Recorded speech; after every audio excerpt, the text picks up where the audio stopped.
Betty Alexander was born on October 22, 1949. At some point, she met and married Don Alexander, and they lived together in Missouri with their blended family, which consisted of his 3 daughters and her 3 children, John, Tanya, and David, who went by Dave. Sadly, Don passed away in 2018, and not long after, Betty was diagnosed with the beginning stages of dementia. Then, the following spring of 2019, she would strangely disappear. At 3 p.m. on Wednesday, April 10, 2019, Betty was last seen at her apartment in Sullivan, Missouri, working in her garden by her neighbor, Jerry, who was also her daughter-in-law's uncle. Around this time, Betty had been spending weekends at her daughter Tanya's place, not far from her apartment. Tanya would typically pick her up on Friday evenings and then return her on Sundays. Betty's son, Dave, and his wife, Kathy, would visit her every Tuesday and Thursday evening after they dropped their daughter off at kickboxing class. Unfortunately, this upcoming weekend was different because Tanya had driven 2 hours away from Sullivan for a family event, and Betty decided not to go because of her back pain. However, they made plans to go shopping after church on Sunday, April 14th, when Tanya was back in town. That same week, Dave also failed to show up for his regular visit on Thursday, April 11th. He and Kathy instead visited her uncle Jerry. He said he saw his mother's light off at 7:15 p.m. and decided not to bother her. Unfortunately, those changes would lead to her disappearance going unnoticed for much longer. On Sunday, when Tanya was driving to her mother's to pick her up for their afternoon shopping trip, she tried to call her, but there was no answer. She then arrived at the apartment and knocked on the door, but once again, nothing. The door was locked, so Tanya used her key and went inside. To her shock, Betty was not there. She also discovered that her mother had not been taking her medicine dating back to the morning after she went missing.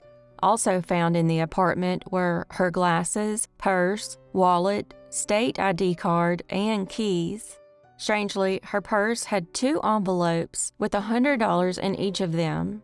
Tanya wasn't sure where the money came from because she had taken over her mother's finances after Don's passing. So where did the money come from? The only thing that was missing was one of the 2 boxes of fentanyl patches that had been delivered the day she went missing. Betty used the patches for her severe back pain. The area around the apartment complex was searched, but nothing was found. Tanya doesn't believe her mother simply wandered off and asked investigators numerous times to check for fingerprints on the door, but they never did. Their reasoning was that too many people had come and gone from the apartment. It's also strange how her apartment was locked since Betty's keys were found inside and Tanya had the spare. Plus, Betty didn't drive and didn't own a cell phone because she found them too difficult to use.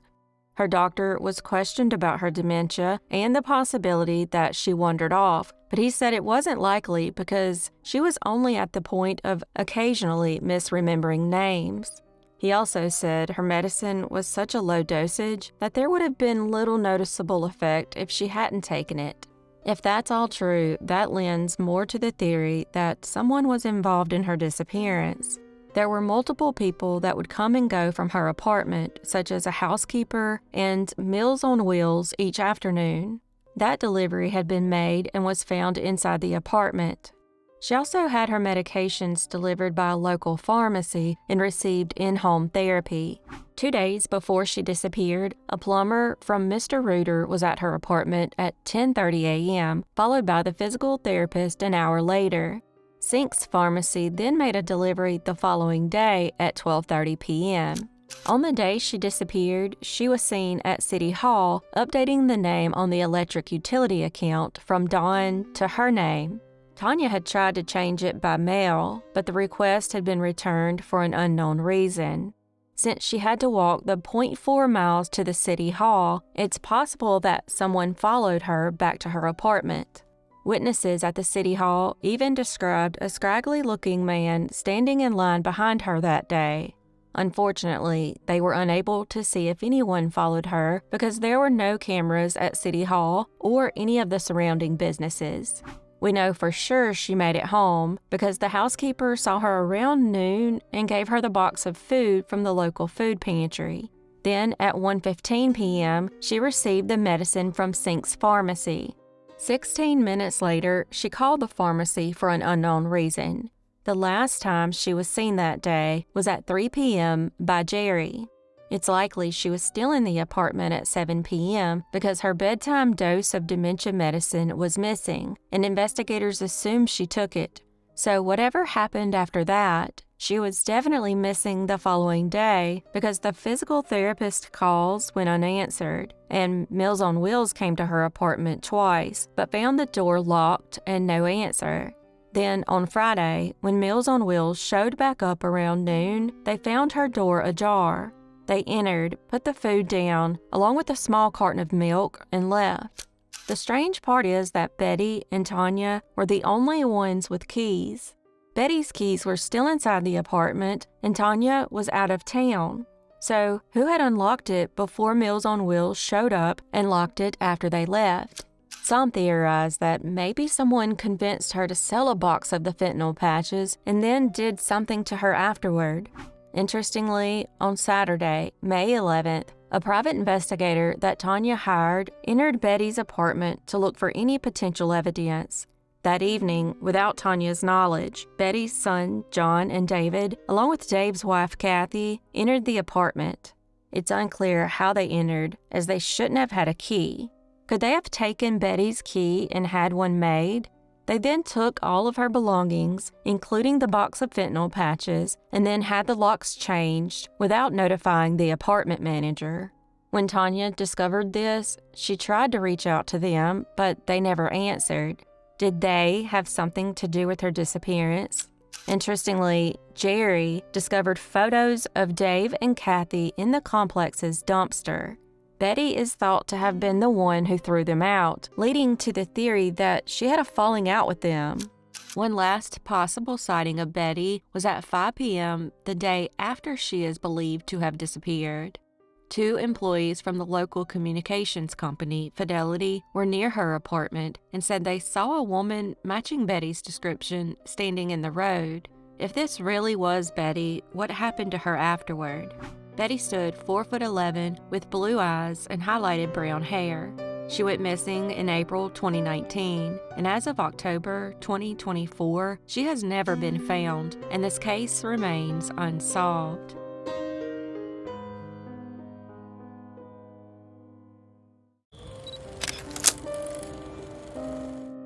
Iris Kelly Tyson was born to parents Joe and Kelly on February 29, 1988. Iris was described as a colorful and bright-spirited individual with a contagious laugh and magnetic personality. She also loved to sing, especially out at karaoke. In 2011, 23-year-old Iris was living with her parents in the Whitman section of South Philadelphia and had a cat she loved named Yum Yum. Unfortunately, in May of that year, a horrible tragedy occurred. On Mother's Day, Sunday, May 8, 2011, Iris told her dad she was going to run out and get her mother a gift and a card as well. Her mother, unaware of what she was doing, asked if she wanted company, but Iris declined. Sadly, after leaving the house, they would never see her alive again. Joe assumed she was walking to the nearby path mark and would be home by dinner, but when she failed to return that evening, they reported her missing. Unfortunately, the police didn't initially take it seriously because she was an adult who had only been missing for a few hours.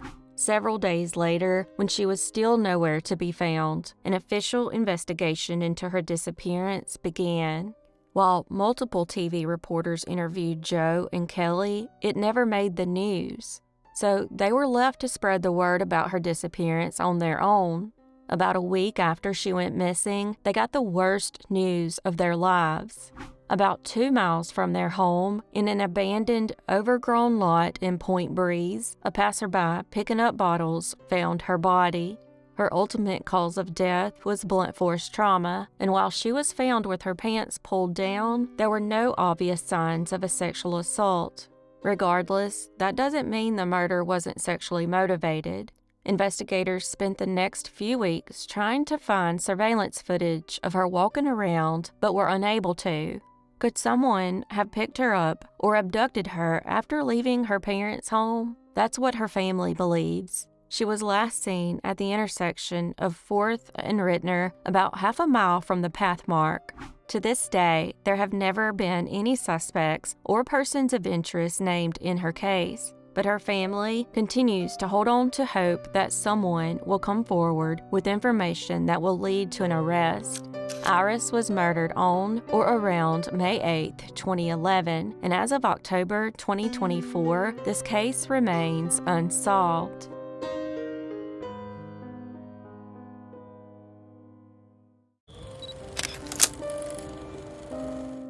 Jaylen Griffin was born on April 22, 2008, to parents Brian Griffin and Joanne Ponza. In 2020, 12-year-old Jaylen was living in Buffalo, New York, when he strangely went missing. On August 4th, he told his family he was going to walk to a store not far from his home on Broadway. Sadly, after leaving, he was never seen alive again. Unfortunately, searches for him turned up nothing, and the case eventually went cold. His family also experienced other tragedies with the death of Jaylen's brother and half-brother.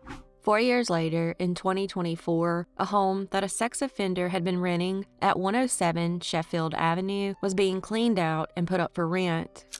When a maintenance worker went into the attic, he shockingly discovered Jaylen's badly decomposed remains and notified the police.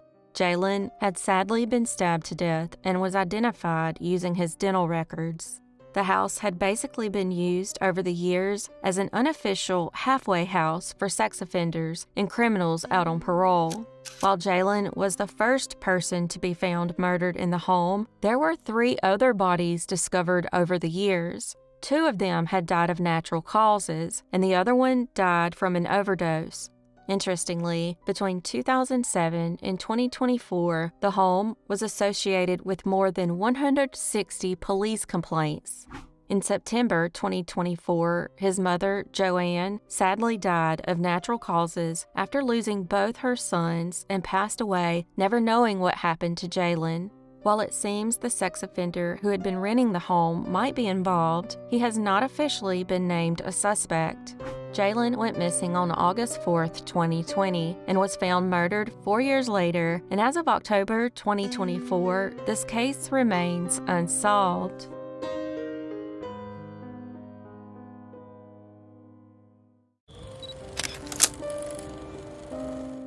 Lisa Ann Carnes was born on September 20, 1957, to parents General and Margaret Hill. In 1976, she graduated from Century High School and then married Ernest Carnes, who went by the nickname Little Beaver. In 1984, 26-year-old Lisa was a mother of 2 young children living in Carnac, Illinois, when a horrible tragedy occurred. On March 29th, she left her children at home with her mother while she went out for a little while. However, after leaving, they would never see her alive again.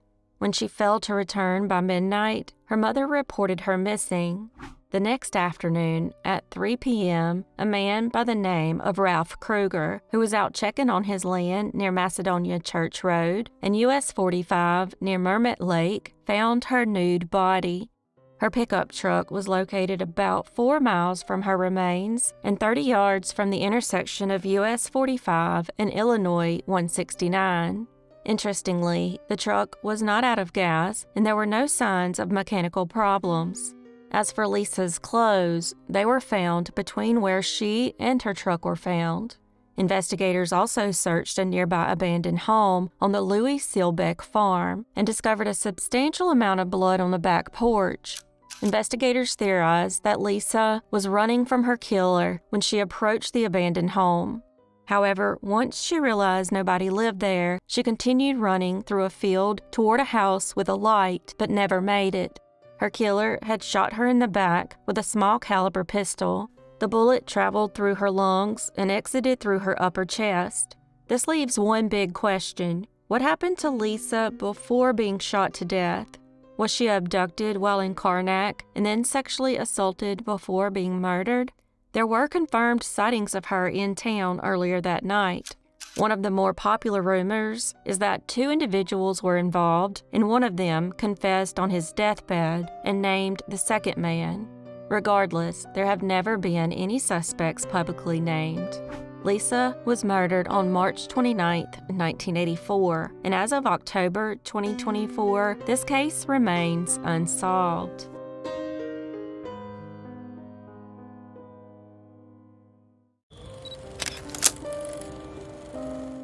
Russell Douglas Turcotte was a Native American born on October 25, 1982, in Wolf Point, Montana, to parents William and Linda. After spending his sophomore year of high school at Wolf Point, he moved in with his dad in Havre and graduated from Havre High in May 2001.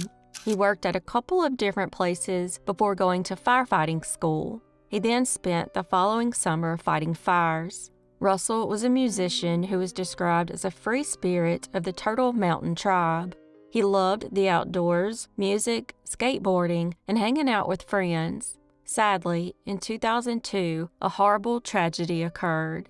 On July 12th, 19-year-old Russell called his mother from Grand Forks, North Dakota, to ask her to wire him some money for a bus ride home, and she agreed.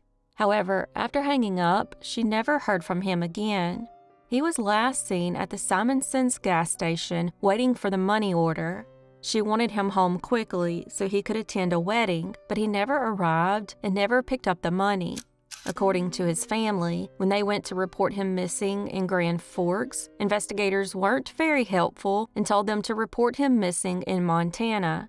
Before asking his mom for money, he had been in the Ottawa National Forest in Michigan at a gathering to promote harmony and world peace. While he had hitchhiked back to North Dakota, it's unclear if that had anything to do with his disappearance. 4 months later, on November 4th, 2002, his remains were discovered in a linear row of trees called a shelter belt, which is typically found next to a field. This location is 12 miles northwest of Devil Lakes, North Dakota, about 90 miles west of Grand Forks. He had sadly been beaten to death. A convicted serial killer by the name of Joseph Edward Duncan III, who was known to target young men, was looked into as a possible suspect, but nothing ever came of it. Investigators believe Russell was abducted, abused in a remote location, and then bludgeoned to death. He was found murdered on November 4th, 2002, and as of October 2024, this case remains unsolved.